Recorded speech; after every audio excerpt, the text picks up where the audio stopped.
마태복음 22장 15절에서 22절 말씀 제가 봉독해 드리겠습니다.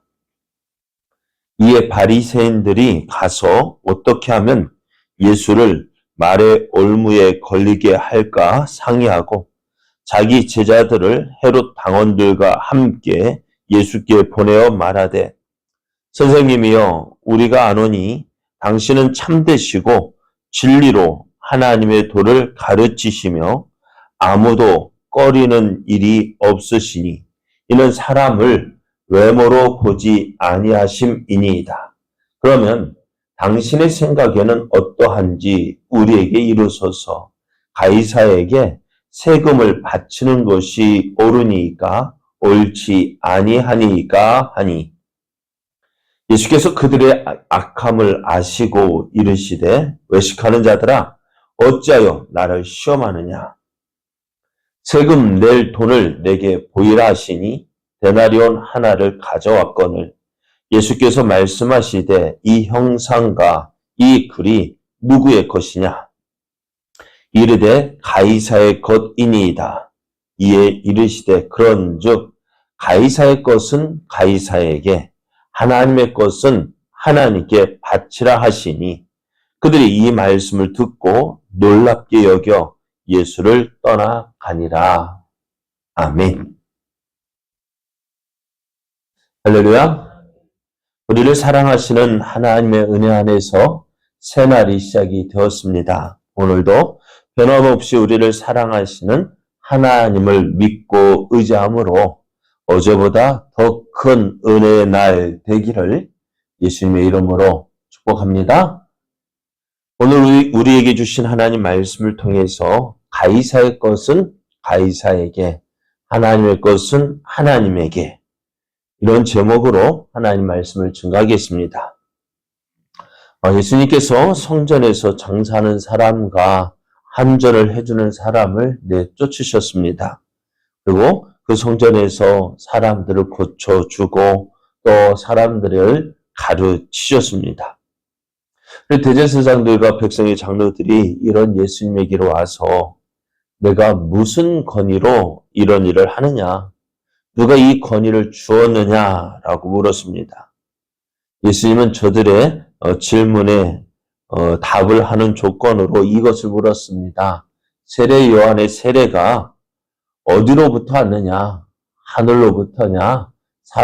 사람으로부터냐? 라고 물었습니다. 대제사장과 장로들은요, 예수님의 이 물음에 답을 하지 못합니다. 하늘로부터라고 하면은 왜 세례 요한을 믿지 아니했느냐라고 다시 물을 것이고, 또 사람에게로부터라고 대답을 하면은 사람들이 세례 요한을 선지자로 알고 있기 때문에 저들은 하늘로부터 왔다, 또 사람으로부터 왔다, 이렇게 대답을 하지 못했습니다. 그래서 저들은 우리는 알지 못한다라고 대답을 합니다. 그래서 예수님께서도 나도 무슨 권위로 이렇게 하는지 알려주지 않겠다라고 하시면서 두 아들을 둔 아버지의 이야기와 또 악한 포도원 농부 이야기, 그리고 혼인잔치의 이야기를 해 주시면서 저들이 잘못하고 있음을 말씀해 주셨습니다. 이렇게 말씀하시는 이유는 저들이 자신들의 잘못을 회개하고 돌이키기를 원하셨던 거야. 하지만 저들은 말씀을 듣고요, 이 말씀이 나의 잘못한 것을 지적하는 것이다 라는 것을 깨달으면서도요, 어떻게 했어요?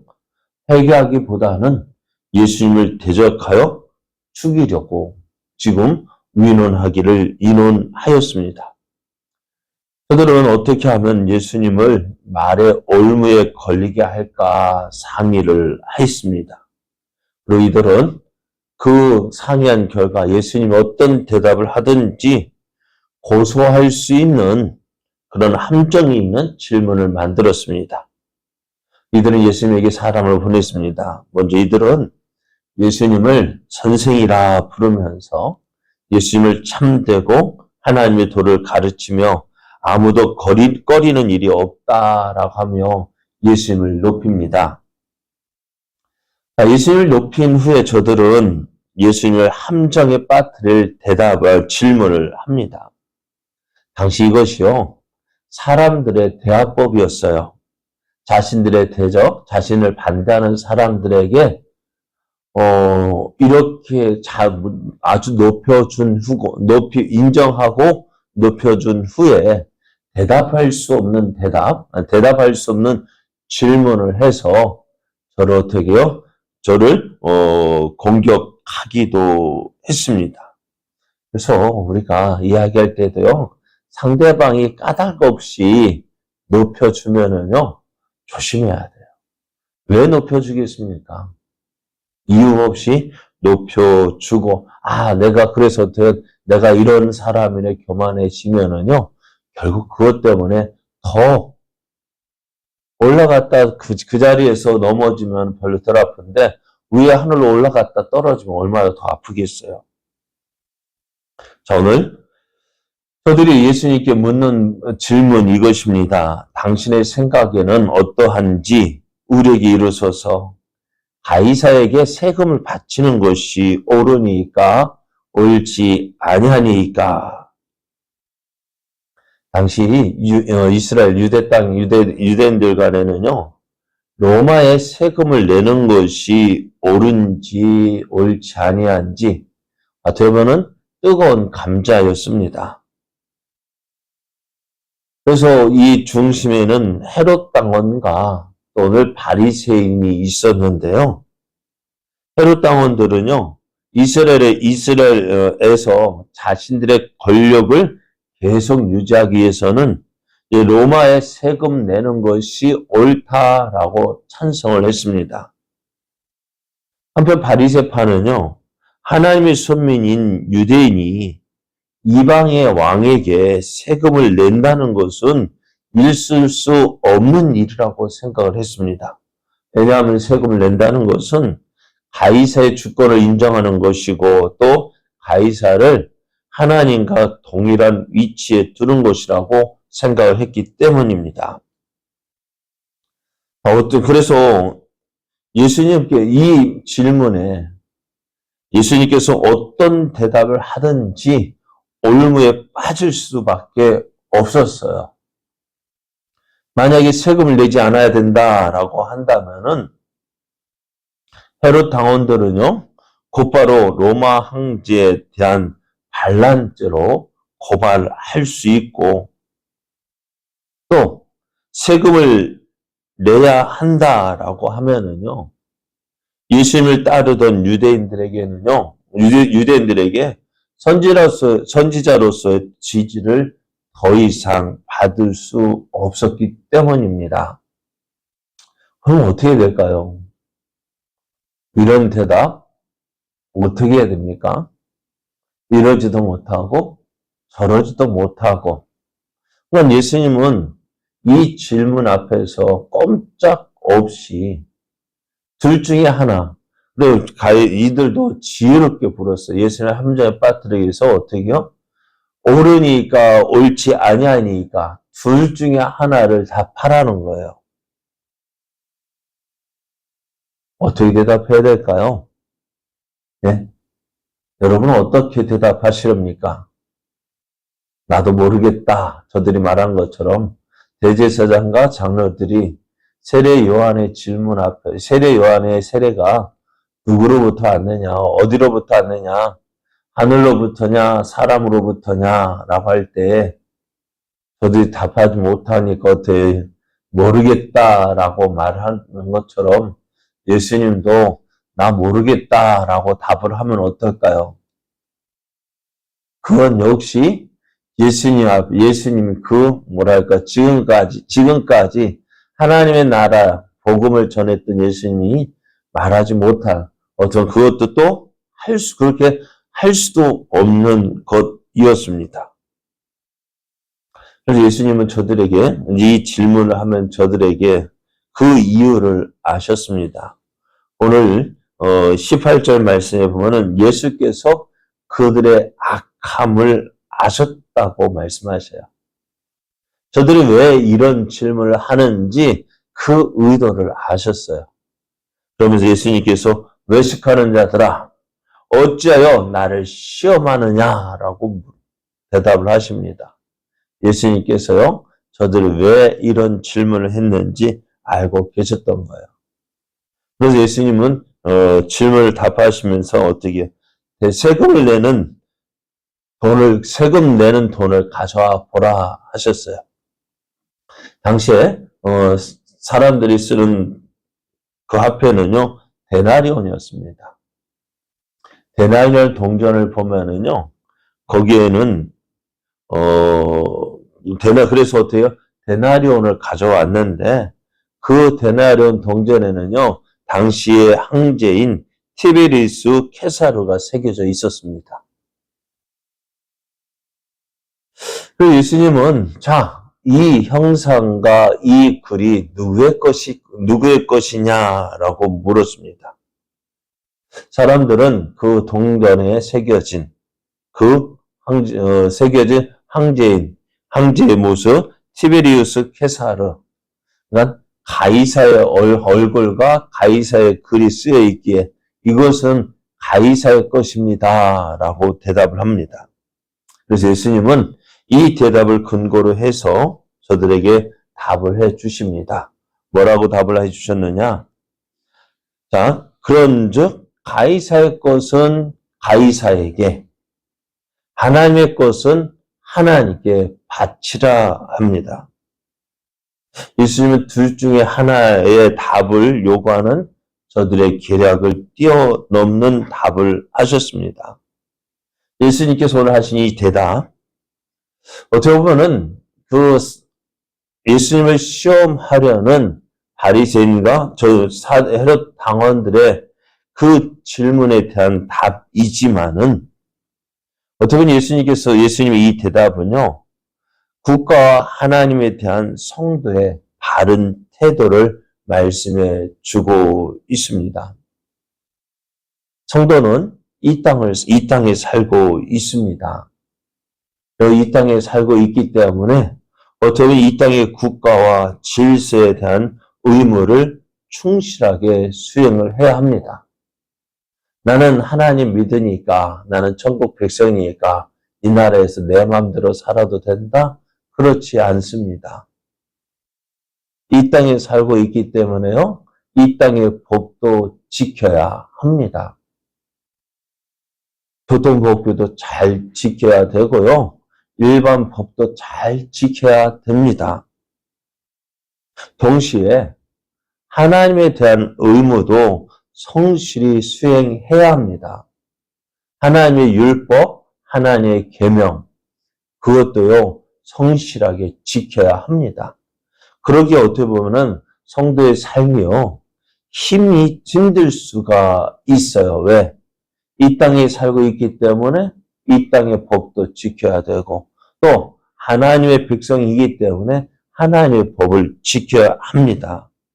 그래서 어떻게 보면 힘들 수 있고, 또 이것 때문에 이러지도 못하고 저러지도 못할 때가 있습니다. 그럴 때도 우리는 어떻게 될까요? 예수님께서 제자들을 보내시면서 하시는 말씀이 너희는 뱀같이 지혜롭고 비둘기같이 순결하라고 하셨는데요. 어떻게 될까요? 어떻게 사는 것이 뱀같이 지혜롭고 비둘기같이 순결한 삶을 사는 것일까? 그러기 때문에 우리는 항상 주의 도우시는 은혜를 구해야 합니다. 우리가 하나님 앞에서 살아야 하지만은 동시에 이 땅의 법을 지키며 살아가야 하기에 어떻게 사는 것이 하나님의 뜻을 기쁘시게 하고 또 세상 가운데서도 살아갈 수 있는 것인지 우리는 하나님의 지혜를 구해야 합니다. 그럼 오늘 예수님께서 이렇게 예수님을 시험하려는 저들의 질문, 가이사에게 세금을 바치는 것이 옳으니까 옳지 아니하니까 라는 물음에 예수님께서 하신 말씀, 가이사의 것은 가이사에게, 하나님의 것은 하나님에게, 이 말씀 이렇게 대답을 해 주셨습니다. 오늘 이 땅을 살아가는 우리들, 어떻게 살아가는 것이 지혜로운 삶인지, 그렇습니다. 이 말씀과 같이 살아야 되겠죠. 가이사의 것, 가이사에게 바치십시오. 하나님의 것은 하나님 앞에 바치십시오. 그것이 우리 성도 이 땅을 살아가는 성도의 바른 모습입니다. 그러기 위해서 그런데 때로는요, 이 땅의 법과 하나의 법이 상충되어질 때도 있습니다. 그럴 때는 어떻게 될까요? 우리 일제시대에 신사참배를 강요당한 적이 있습니다. 어떻게 살아야 될까요? 신사참배를 하는 것이 옳을까요? 하지 않는 것이 옳을까요? 네? 어떻게 보면은 어떤 사람은 야 그건 국가 의뢰, 국민 의뢰이니까 당연히 해야 되지. 그러나 국가와 또 하나님, 나라 이 땅의 법과 하나님의 법이 상충되어질 때는 신앙의 법칙을 따라야 합니다. 믿음으로 살아야 합니다. 그러면서 동시에 그러한 제도, 그러한 법이 없어지도록 우리가 기도하고 나아가야 합니다. 어제도 말씀드렸는데요. 저희 사성왕 앞에 대부를 세우는 거 우리가 어떻게 될까요? 군에서 하는 거니까 어쩔 수 없지. 아니요. 하나님이 싫어하시는 거에 대한 구에 따른 행동을 보여줘야 합니다. 어떻게 보면 의논하면서 왜 우리가 반대해야 되느냐. 먼저는 하나님의 법에 어긋나기 때문이고 또 군비로 저 20억이 지출되어진다고 합니다. 또 도비로 20억이 지출된다고 합니다. 그러니까 우리가 낸 세금으로 세금 40억으로 저 불상이 세워진다면은 그것은 어떻게 보면 우리가 내가 낸 세금이기 때문에 어떻게 해요? 그것이 그 없이 합당하지 않다는 거예요. 그래서 오늘 우리는 이렇게 하나님의 가이사의 것은 가이사에게, 하나님의 것은 하나님에게 바쳐야 되지만은 이 두 가지가 상충되어질 때에는 하나님 기뻐하시는 뜻을 따라야 합니다. 믿음의 법, 즉 믿음의 법을 따라야 합니다. 그래서 그리할 때 그것이 하나님이 기뻐하시는 것이고 하나님이 인정하시는 삶임을 기억하고 하나님 우리가 이 땅에서 사는 동안 지혜로운 이 땅에서 사는 동안에서도 정말 하나님의 뜻을 이루어가는 또 하나님을 기쁘시게 하는 삶 살아갈 수 있는 지혜를 달라고 구하고 또 도우시는 은혜를 구하며 살아가야 합니다. 왜요? 우리가 이 땅에서 살고 있기 때문입니다. 그리함으로 오늘 우리의 삶 속에서 정말 하나님의 살아계심이 보여지고 또 하나님의 영광을 나타내는 복된 삶, 은혜의 삶 되어지기를 예수님의 이름으로 축복합니다.